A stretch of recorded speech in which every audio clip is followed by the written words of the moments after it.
are live. You are listening to another broadcast of the Linux A-Team featuring Charlie Henson, Matthew Moore, Quidsup, Spatry's Cup of Linux, myself, Total OS Today, and our special guest from Ubuntu, Alan Pope. Alan, how are you, sir? I'm doing very well, thank you. How are you? Terrific. Thank you. Listen, I know it's been a while since we've done a Linux A-Team with you on board. Yeah. Welcome back. Yeah, I think it was last year, if I recall, Spatry, maybe even longer, but welcome back. Yeah, it has been a long time since we've done an A-Team, and mostly it's because, coordinating, getting people together and that sort of thing. But yeah, glad to have you all aboard with us. Absolutely. Oh, thanks so much. Okay. Yeah. We have a full show tonight, many questions about Ubuntu and the state of Ubuntu, and some controversial aspects about the online search. So briefly, Alan, I have just 3 quick questions, and I will ask them one at a time. Then I will transfer the microphone to my co-host, Spatry. All right. Alan, question number 1. Why did Canonical pick Unity from the switch from GNOME 2 to, say, different desktop environment? I think what you've got to remember is that Mark Shuttleworth, who is the self-appointed benevolent dictator for life for Ubuntu, has a forward-thinking vision for Ubuntu, and a lot of the time what he feels is appropriate for Ubuntu, it's very difficult for other people to understand until all the kind of nuts and bolts come together. And I think early on in Unity, it was probably the fact that it was not particularly stable, and there were issues with it on certain hardware that some people might have thought that this was a bad decision early on.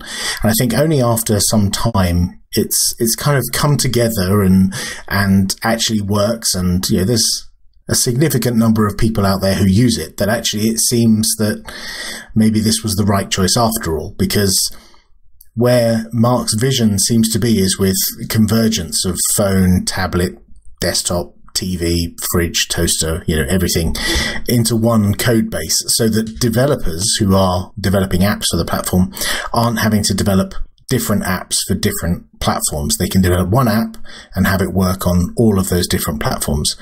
And so I think what he was saying was this movement towards mobile, and that's pretty apparent by the dropping PC sales and the rise in cell phone sales and the rise in tablet sales. I think what he wanted to do is get in early and get a user interface that could morph to these different devices and form factors, depending upon whether you're out and about using a cell phone, or whether you're docked with a keyboard and screen, or whether you're plugged into a TV, or whatever you're doing, it can adapt to whatever's appropriate. And I think taking a step back and looking at the forward vision, I think it makes sense.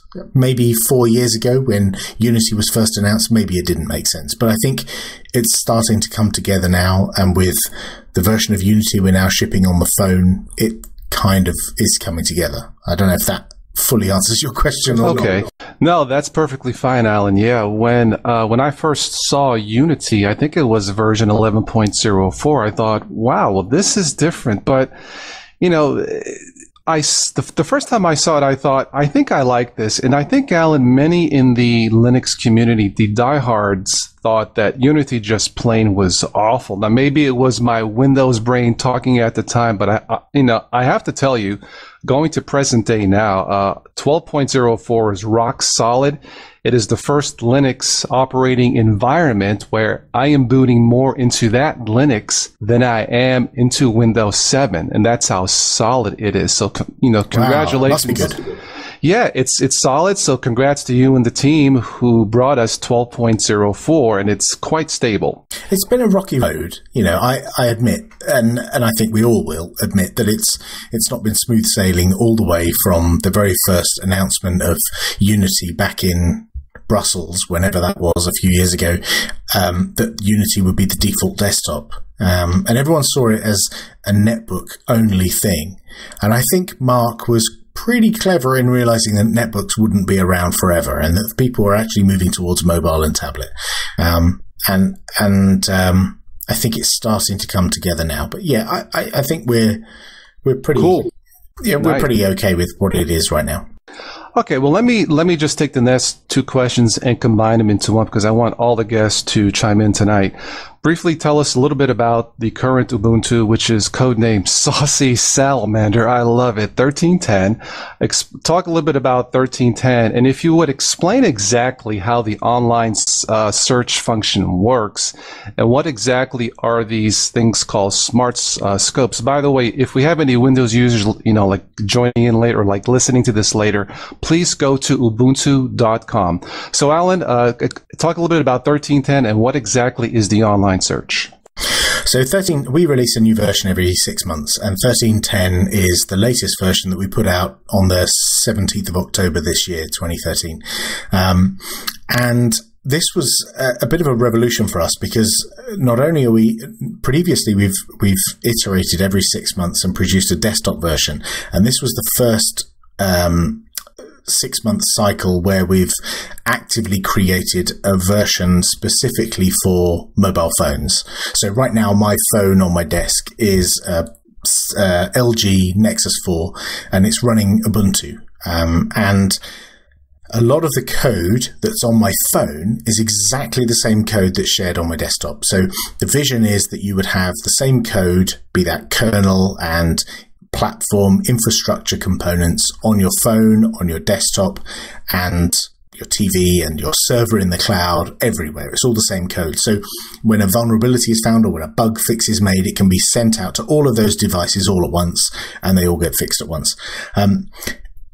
And we focused heavily on the phone in this last 6 months. We'll focus a bit more on convergence in the next 6 months. Heading towards 14.04, which is our long-term support release, we'll focus a bit more on the convergence side of things. So getting apps that are tailored for the phone to be more tailored for the desktop and the tablet.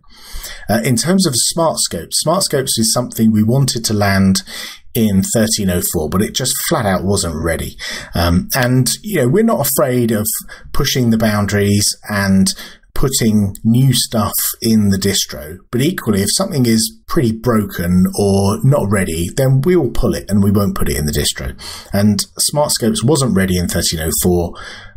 So we refined it for 13.10. Now, Smart Scopes is an evolution of the Unity Dash, which allows you to search for everything. And one of the misnomers about the Dash is that a lot of people call it the Amazon search, and that's not giving it credit for what it really is. What the Dash and Smart Scopes are all about is searching for everything that's important to the user. So, sometimes you're searching for an application. You might be interested in looking for Audacity, for example. You might be looking for your files, so you might be looking for your CV, or you might be looking for games in general, or you might be looking for a piece of music or video or something. And the point of the Dash is to try and bring all of that stuff to you quickly and easily. And in early versions of the Dash, which had integrated online searching through Amazon and other online providers as well, it wasn't perfect, and we found some bugs, and there was a lot of finger pointing and a lot of hand wringing in the community that it was all going horribly wrong. But actually, you've got to remember that this is like version 1 of the online search, and now we're at Smart Scopes. And the goal of Smart Scopes is really to improve the intelligence of search. So rather than just, throw your search result, your search term at Amazon, or throw your search term at eBay or something, or Grooveshark, or, some music app, we want to try and figure out what the best place to send your search is. So if you search for the word kiss, maybe you're searching for music. Maybe you're searching for, a kiss and tell book or something. It's hard to tell. So we were trying to build some intelligence into those Smart Scopes to try and figure out what the user is actually looking for. And we always give you the option of not searching online. If you press the super key on Ubuntu, it searches online and your local machine.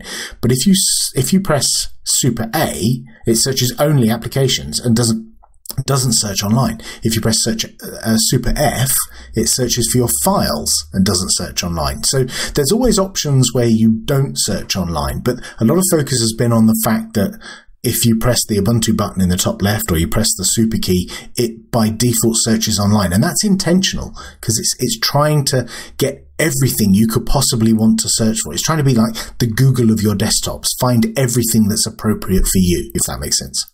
Yeah, Alan, it sounds like at least part of the future of Ubuntu is definitely mobile. True?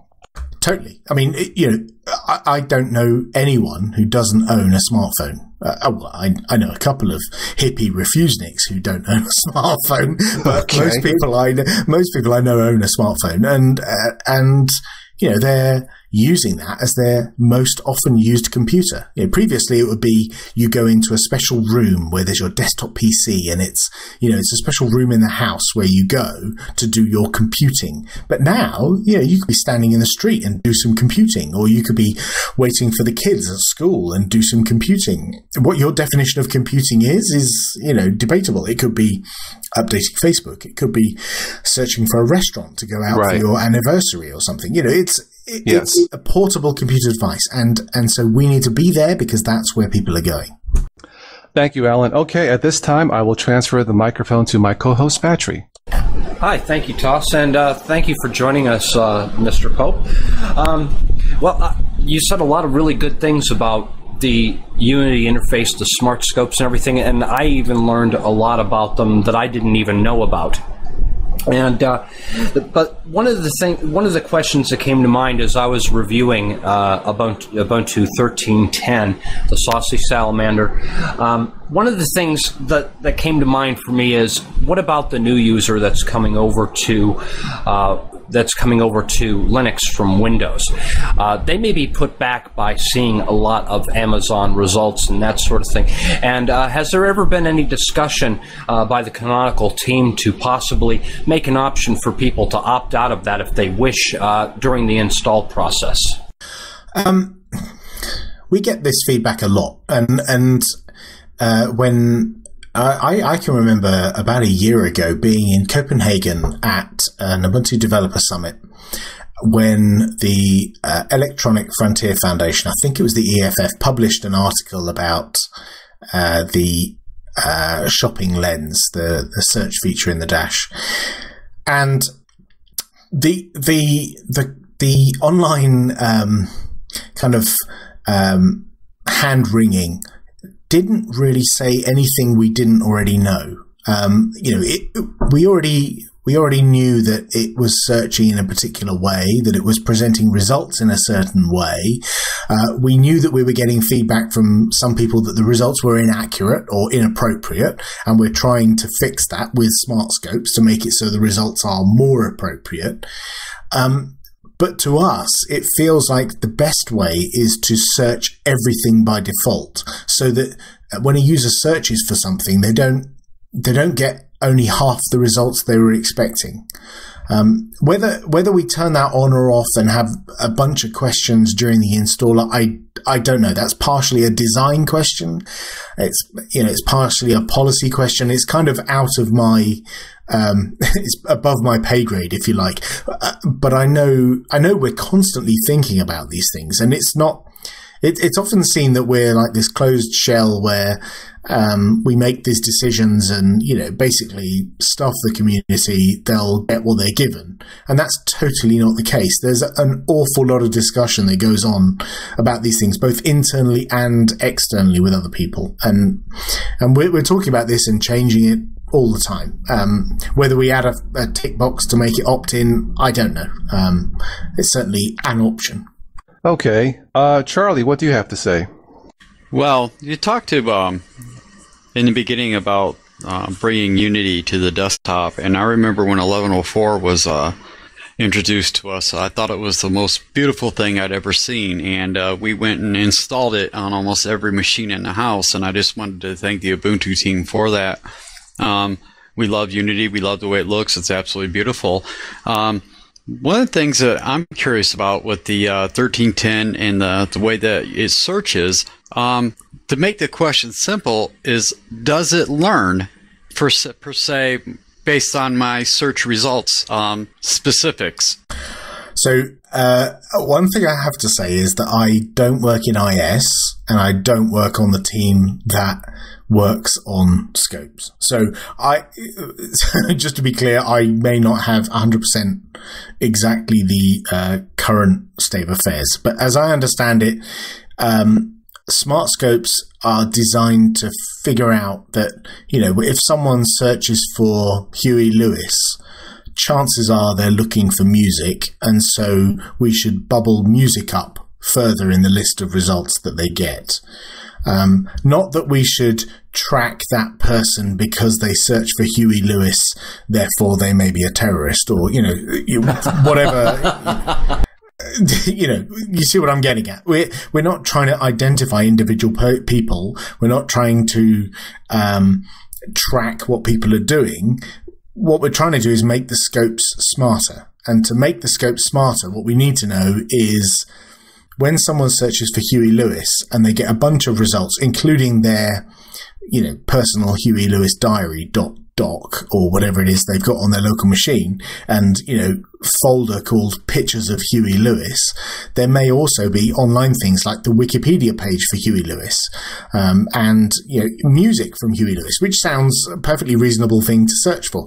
And so if everyone who ever searches for Huey Lewis always clicks on the Amazon results that are music, then that gives us a clue that most people who search for that term are likely to want to find music by that artist. And so we should bubble that up the list and maybe push down the Wikipedia page or push down some other result like the weather in Huey or wherever, if that's a place somewhere, if that makes sense. Does that answer your question? Yes, absolutely. It really does. I just have one more quick question about the smart scopes. Has there been any talk about having like a personal scope? Like I have my Amazon account and or my eBay account, and a way to possibly log into that personal smart scope or something like that. I'm not sure what you'd see differently if you searched Amazon or eBay. I guess in some ways you would see slightly different results because Amazon know your search history, and surely that's got to be way worse than us knowing. I'm being facetious. Or eBay knowing your search history or your purchasing history. I'm not sure that we would want to tie that to you. The fact is, though, that if you search for something and one of the results is an Amazon link and you click on it, that will then open Amazon in a web browser. And if you happen to have already logged into Amazon, then your web browser, through cookies and Amazon's magic, will know you anyway. So you'll see the result, and then you'll see all the recommended shenanigans that Amazon do anyway. So I don't think we could offer additional value there. Matthew, what say you? Well, the way that smart scopes and Unity and everything has been explained, it makes a lot of sense to me. When you're trying to push towards adopting the mobile computing environment, that is the direction the market is headed. In order to get that to work properly, in order to get customers interested in such a thing, you have to give them features that will make their computing experience easy and uniform. And people don't want to hunt around trying to find what's on their system. They just want to find what they're looking for and just go with it. This quick click and go type of mentality is what a lot of people have. On iOS, you have similar search features where it searches everything on the device, including online search results through a couple apps. Google now can do the same thing. So it just makes sense that when Ubuntu would enter a mobile market, that they would do the same thing. And I think what they're doing with smart scopes, it's still kind of young now, but I think the direction the development is going, at least from what I've seen as a user, I think that it will give Ubuntu an edge over the competition. It's interesting you say that because I think that perspective has changed over time, and you're one of the people that I'm inclined to agree with. If I'm using a Windows PC, I'll stab the super button and type CMD to find the command prompt, and then press enter, and magically a command prompt terminal type thing appears on Windows. On OS X, I'll press command space and type something, and And on an Android device, I'll do the same. I'll search.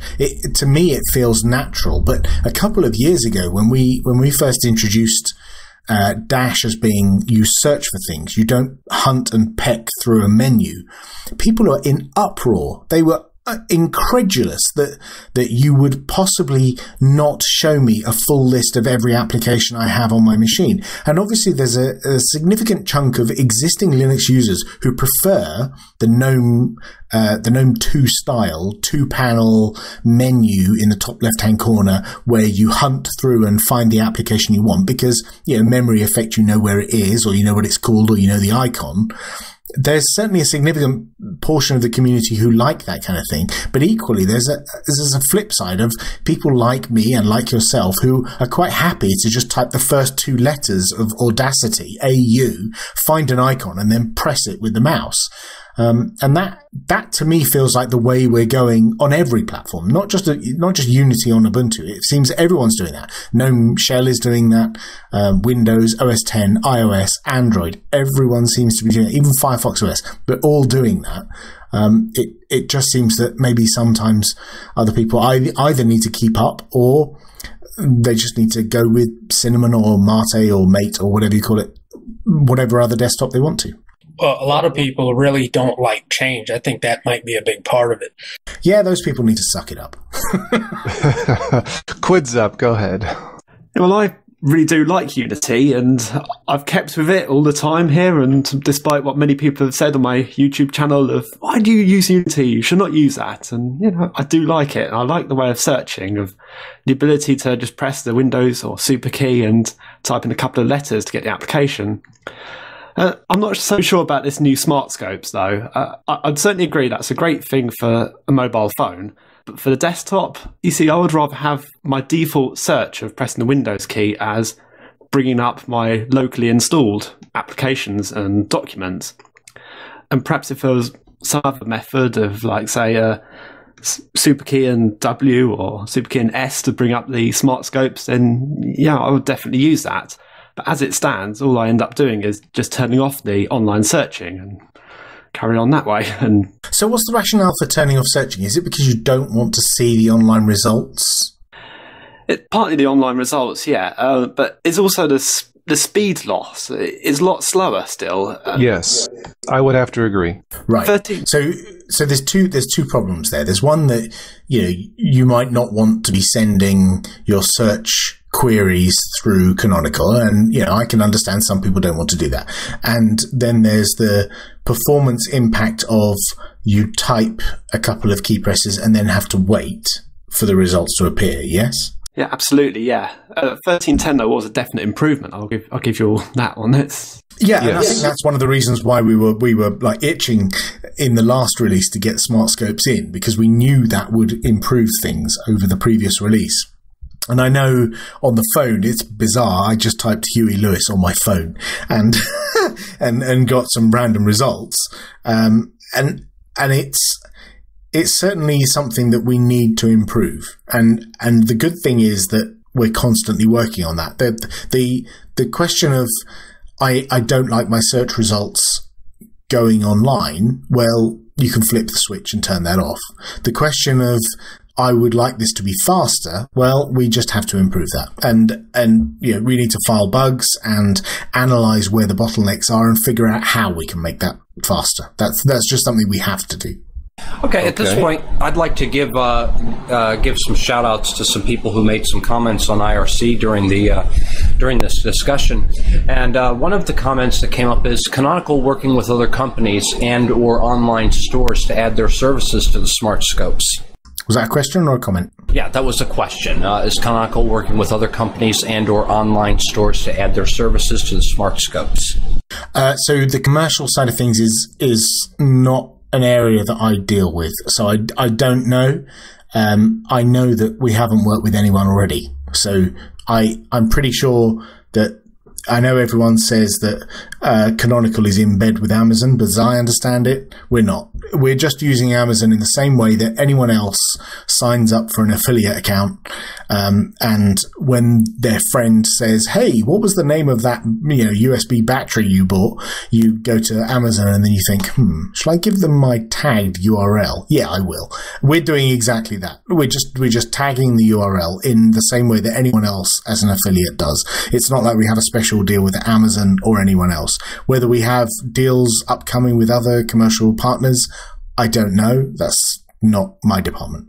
Okay, and then somebody just wanted to make a comment that that they feel that Synapse or GNOME Do are a little bit faster than the Dash. But you were mentioning that improvements and that sort of thing are being made to make those searches a lot quicker. Yeah, it's funny. Unity has been available in a number of guises over the years. The first release was written in Mutter, I think, and then it was rewritten as a Compiz plugin, and then again as a QML application in 1204. It was Unity 2D, and now it's being rewritten as a QML app on the phone, and that will come to the desktop in the next cycle, 1404 and 1410. And all the while, we're constantly looking at improving performance. I remember GNOME Do being slated in early releases for being slow. I know they certainly worked on that, and we just need to work on performance of Unity totally. And if there's any performance issues that people notice, I would encourage you to file bugs, rather than switch distro and say, well, this is rubbish, and switch to Mint or Arch or, Mancaro or whatever distro. File a bug, let us know. Ping me the bug numbers and let me know what exactly the problem is, and I'll try and let the Unity guys know, and so we can fix it. Okay, fair enough. Now, somebody also on IRC had mentioned that they feel that these scopes could be a security issue. Now, you're basically saying that Canonical itself isn't collecting any data or whatnot, and so everything is completely anonymized? So again, I don't work for IS, and I don't work in the team that makes the scopes or runs the scope server. But the way I understand that it works is if you press the super key and you search, then a couple of key presses, if you type AU and you're looking for Audacity, or HU and you're looking for Huey Lewis. Sorry to keep batting on about Huey Lewis. I watched Back to the Future recently, and that's why. I like Huey, yeah. He's cool, yeah. It's hip to be square.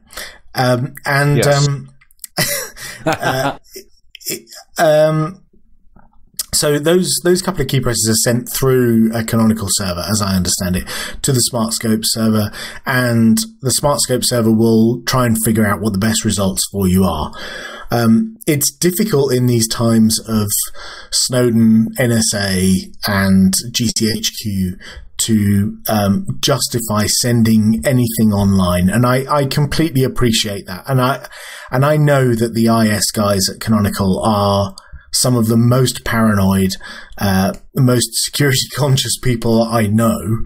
God knows it's painful enough trying to get access to a box at Canonical in the data center. But yeah, that's a separate consideration from the government coming knocking on your door and asking to see all the data that you have on the person that was at IP address 1234. I don't know how we deal with that. That's out of my realm, but it's certainly something we are constantly thinking about. Okay, and this is a really good question that came up on IRC. With mobile devices and tablets being the hot thing in the electronics market, as a retail salesman, what things should one focus on when speaking of the benefit of Ubuntu Touch and Ubuntu Desktop itself? And also, would Ubuntu Touch being successful be a major drive in putting storefront computers in major retails? Would this be a turning point for the industry? So in retail, one of the things that we've identified is that people like openness, and Ubuntu Phone is designed to be open. We publish an image every every day or so, once it's gone through QA and we've decided that it's fit to be published for the public consumption, we publish an image that can be run on common devices like Nexus devices.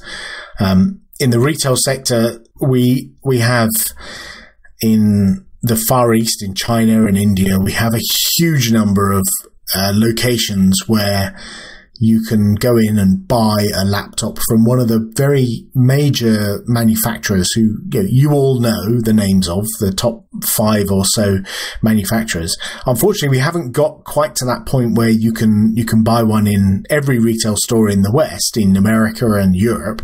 But I think the fact that we have hundreds of stores in India and China says a lot. I don't think any other Linux distro has branded retail locations in hundreds of branded retail locations in China and India at all. I think we're doing very well there. It's a small stepping stone on the way to world domination, but we're getting there. And it takes a while. It takes a bit of effort. And with your stating that, that the Ubuntu phone platform being completely open, does this mean that the end user can expect to be able to run an operating system on their mobile devices that isn't locked down like iOS or Android, where they would have to take a program and jailbreak these devices? So that's hard to say. At the moment, we're targeting Nexus devices because they're commonplace, they're easy to root, it's a couple of key presses and they're easy to root. And we make images that you can flash onto those devices very easily. In the future, it may be that we partner with a handset vendor of some kind, or a carrier, and they say, well, in that image that's available on the Ubuntu website, you've got a terminal app or you've got a file manager app, and we actually don't think our users need a terminal or a file manager, or we don't think our users need an RSS reader, or we think our users do need an email client or something. And so there's certainly a lot of influence that the carriers and the ODMs and OEMs have. But what I personally would like to see is that us to continue making vanilla images for all the hardware that we support on our website. So if you did go to some phone shop, wherever whatever region you're in, whether that's Best Buy or PC World or whatever location, you buy a phone, if it came in this mythical future with Ubuntu preloaded and there were some restrictions on it, I would like to hope that you could go to our website and download an image and flash it with something which was more open, more accessible, had the applications you wanted, and didn't restrict things. I'm not entirely convinced that will be the case. I'd like to hope that was the case, but unfortunately the carriers and the OEMs and ODMs have some control over that, and there's not an awful lot I personally can do about that, but I know our business development guys are working on that. Okay, and I'd like to move this over to gaming real quick.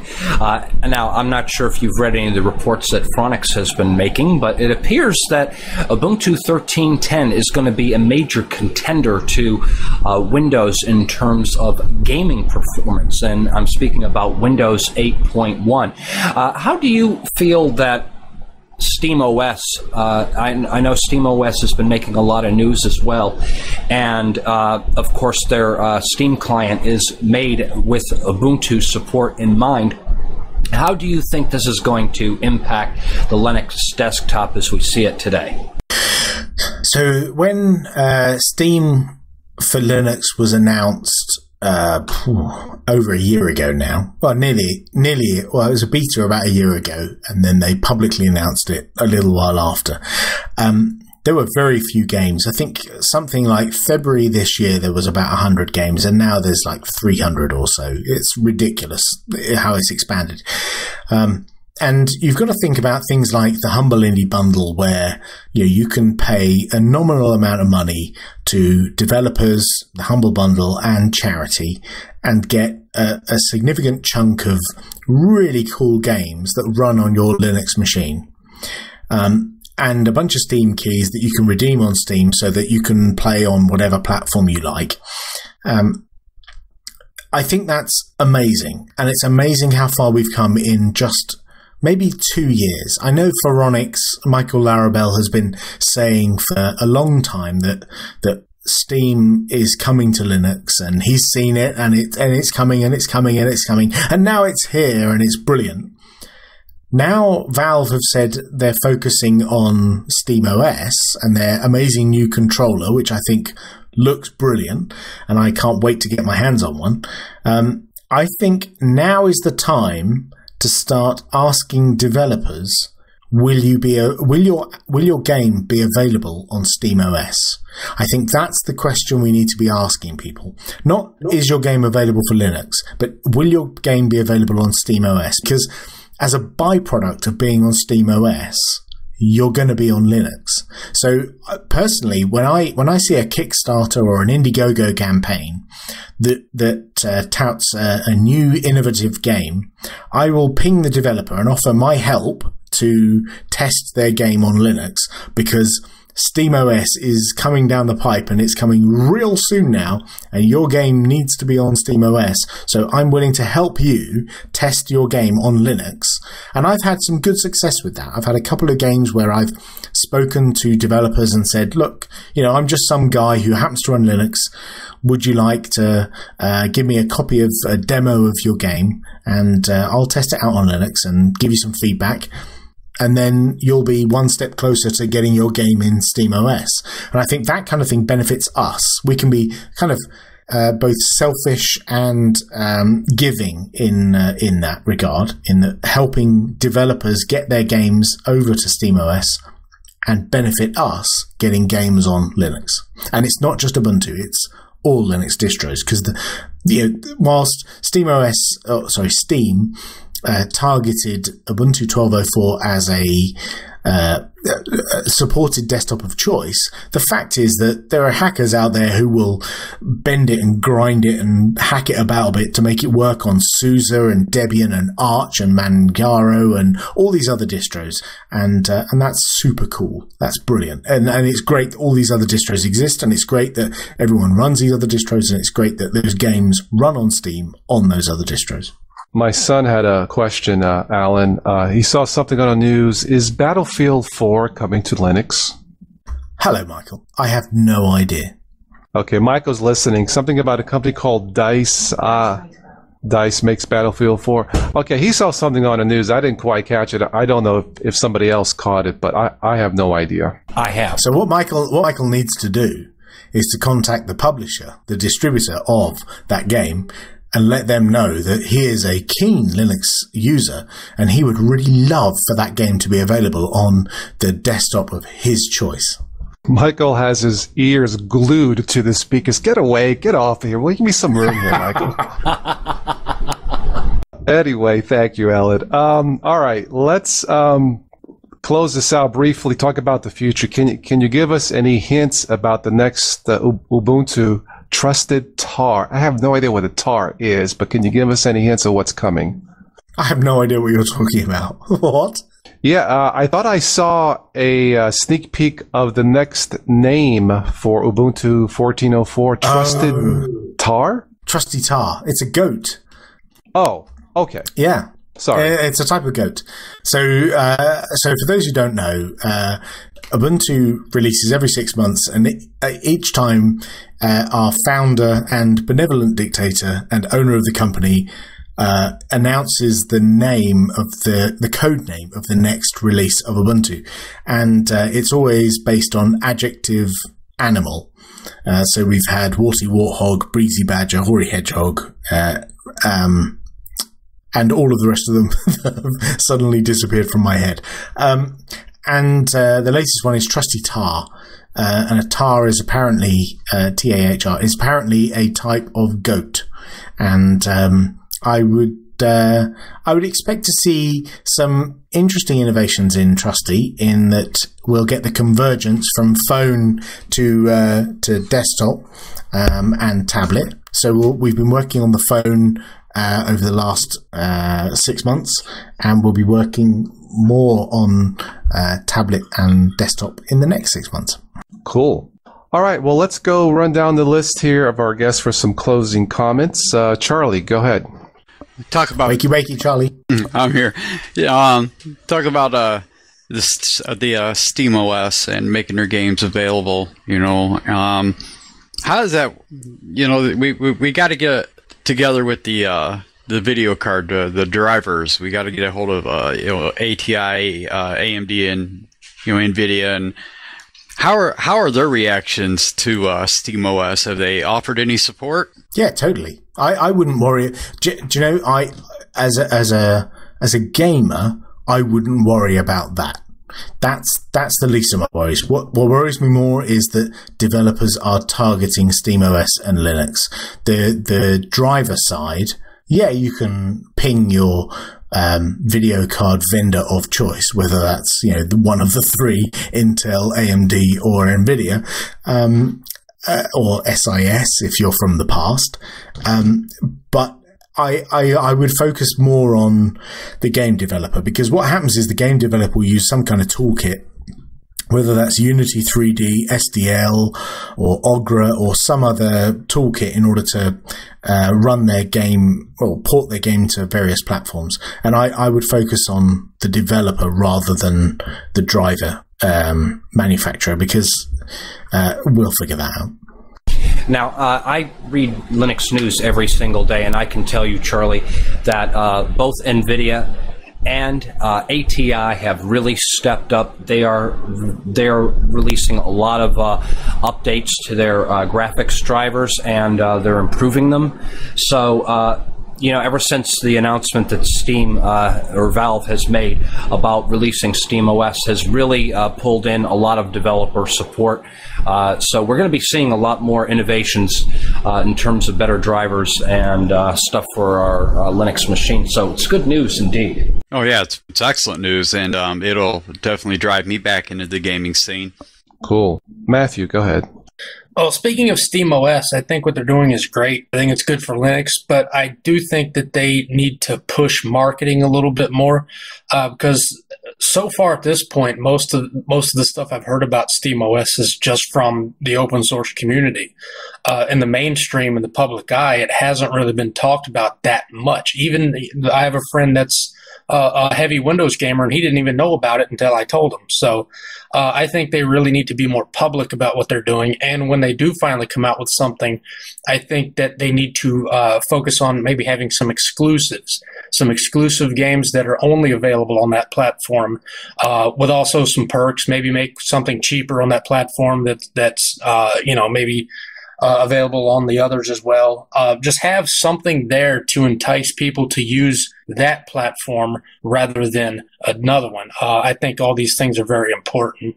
As far as driver development from NVIDIA and AMD, I really don't have any concerns about that because, well, Steam has been a big player in this field for a long time.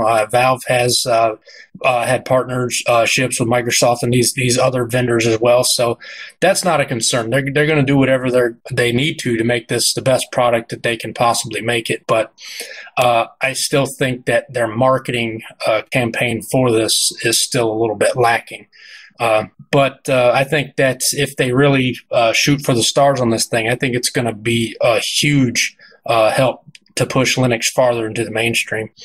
I think you're right. And one of the interesting things is when Steam became available on Linux, if you went to steamcommunity.com, the main Steam community website, there was a giant banner with a picture of a penguin and an Ubuntu logo. They know how to do marketing. They know how to market to their gamers. But at the moment, they haven't got a product to show anyone. And I think once they do, they'll go full guns blazing. Quidsup. Well, I certainly find with gaming, it's been a tough audience to try and break with Linux. I could do a gaming video of Steam in Linux, and I might be lucky to get about 1,000 views. And when I compare it to just reviewing a Linux distro from a one-man creator, it'll probably get more views than that. So I found it's a very difficult audience to try and advertise to. I don't know whether people are actually interested, although a lot of people talk about it, but are they actually buying the games? I don't know. But certainly, as Matthew said, that maybe marketing is the solution, really. Perhaps Steam and Valve need to make more of a big thing of it. Yes, this is gaming in Linux, and oh, look, it's running better than Windows. I don't know. Sorry, my cat's knocking my microphone over. Meow. Yeah, I'm inclined to agree. I don't know. I think one of those things is that the YouTube audience are often very fickle, and they want to see the latest game. And right now, the latest game is GTA 5, and it doesn't run on Linux. So that is a very tricky one. I think if you're trying to make videos that appeal to a Linux an audience, you need to pick something that is utterly bleeding edge, and I think that means getting developers on side and getting some early access to the games in order to have an edge over other YouTubers. I think that's my opinion anyway. Actually, yeah, you're probably right there, because that's certainly what I've seen. Look at one of the GTA games, and that's got like millions of hits on it. So probably that's way forward. It's insane, isn't it? All right, well, I just have a couple last things to say, and then I'll let Spatry have the last word or comment, and then Spatry can take us out, Alan. By the way, I think cats are cool. There you go. But I was going to ask the question, is Ubuntu spying on us? I don't believe so. I think it's nonsense, but there is a famous person in the open source community, I won't mention the name, that has called Ubuntu spyware. I don't believe so, and here's why. This is my opinion and my closing comment on this as a dual booter. The beauty of Linux-based systems is you have a multitude of choices. Now, the current state of Ubuntu, 13.10, if you don't like the online search and the scopes and the tracking and all that, really, just shut the damn thing off. And if it really, really bothers someone, if you really hate it, just don't use Ubuntu. Move on. I mean, for me, it's as simple as that. Maybe that's a little bit naive. I don't know, but that's how I feel about it. So I have no problem when the next LTS release comes out. I would have no problem using that. If I do not like the online search function, I will shut it off. Now, that being said, that does not give Ubuntu or anybody else to spy on someone. Absolutely not. But the point is, you have a choice. If you don't like that feature, and right now for me, that's all that is. A nice, cool feature, at least I think it is. If you don't like it, just shut it off. Spatry, go ahead. Yeah, now, the first time I ever got a look at Unity actually was before Unity even released. I think they had a netbook edition, and I think it was like a first iteration of it, and I thought it was very nice. It looked cool. It was perfect for netbooks, and I've seen a lot of improvement in Ubuntu with every release that Ubuntu has been coming out. I've been reviewing the different versions, and I see that it's gotten faster, it's gotten better in terms of performance. So Ubuntu is definitely moving in the right direction there. But also, I want to go along the same vein with what you were saying, Toss, is the fact that there is choice. When Ubuntu released their 13.10, they also released an Ubuntu Studio. They released the Xubuntu. I reviewed 4 of the 8 offerings that came out. And so there are different choices for people who do not want to use the Unity desktop. They can pick a different desktop and use whichever one that they want. So, and that's something that I always recommend to any beginners out there. Don't just go with the first distro that you find. There are several different flavors out there, and with plastic DVDs being very cheap to buy, you can burn several different distributions onto a disk, or even put them on a flash drive and boot your computer off them and try them out and see which one that suits your needs. So, and Ubuntu has been doing a good job of bringing a lot of good innovations to us, and the fact that Ubuntu is attractive to the Steam platform, they decided, okay, we're going to make this official for our Steam client. This is driving more people to using it, so this is a good thing for the Linux community. Okay. Charlie, I think you have a comment about the alleged spying issue. Sure, go ahead.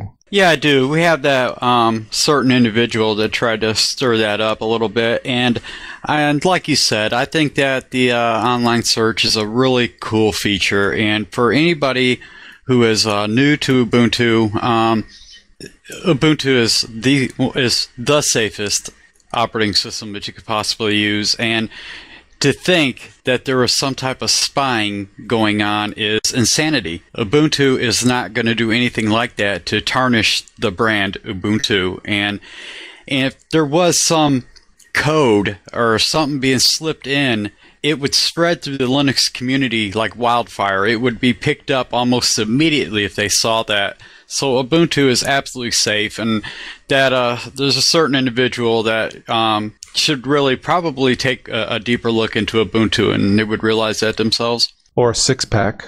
I can understand, some people's concerns, and I understand that people like I said before, in the days of Ed Snowden, NSA, GCHQ, people are concerned about the information that they send over the wire. But what I've said to a lot of people is, A, turn it off, B, without wishing to invoke the late Steve Jobs, you're holding it wrong. You can search for applications and files and videos and music without sending anything over the wire. It's actually, just a button press away. It's quite frustrating to keep being told that we're installing keyloggers and we're installing spyware on people's machines. It's incredibly frustrating because, in my opinion, we're not. And it's very difficult to have that kind of conversation. But we're trying. My thing is, what if this news about Edward Snowden never came out? What if Snowden never did blow the whistle? I think the community is tending to blow a lot of this out of proportion. Would you agree? No, I think that you always have to have a sense of proportionality, but it's very easy to say anything that goes over the wire is bad, and everything that stays on my local machine is good. But the fact is that the feds, or whatever you want to call them, could knock down your door and look at your machine anytime they like. That's not to excuse the key presses that may be sent over the wire. It's just that I think you need to be proportional in your outrage over how concerned you should be about the data that travels across the wire. Now, something one of our residents here at the Linux Distro community wanted to state is that all the NSA news has been common knowledge for many years from previous leakers. It's just that we just had one story that just really hit the big time in terms of the news, and it has everybody in a big scare. There's nothing wrong with being extra cautious. You really have to be with what's going on in the world today, but let me just say, last word for me at least, as a dual booter, as much as I enjoy Windows 7, I do feel more secure using Linux, period. That's all I have to say on this. Alan, thank you for joining, for coming back. It's a lot of fun, great topic. We can go, hours and hours on this topic. Yeah, really. Yeah, we will. Yeah, this was going to be a 30-minute show, wasn't it? Yeah, sure, no problem. Thank God Spatry isn't singing. It'll be two hours, but no. All right. Great stuff. Yeah. All right. I'd like to thank Charlie Henson for joining us. Matthew Moore, Alan Pope, thank you for being on our panel this evening. Quidsup, thank you. And thank you, Total OS. Today we have run out of time. Folks, I'd like to thank the Linux Distro community for hosting the Linux 8 team. I'd also like to thank everybody. Wow, Toss, we've had a record-breaking audience in here. Look at all these people we have here. Absolutely. Thank you, all of you, for joining us. And we'll definitely post up a invite to all of you again when we have our next Zoo Crew or A-Team episodes. So thank you all of you once again, and we will catch you sometime in your Linux future. Ciao. Thank you. Take care.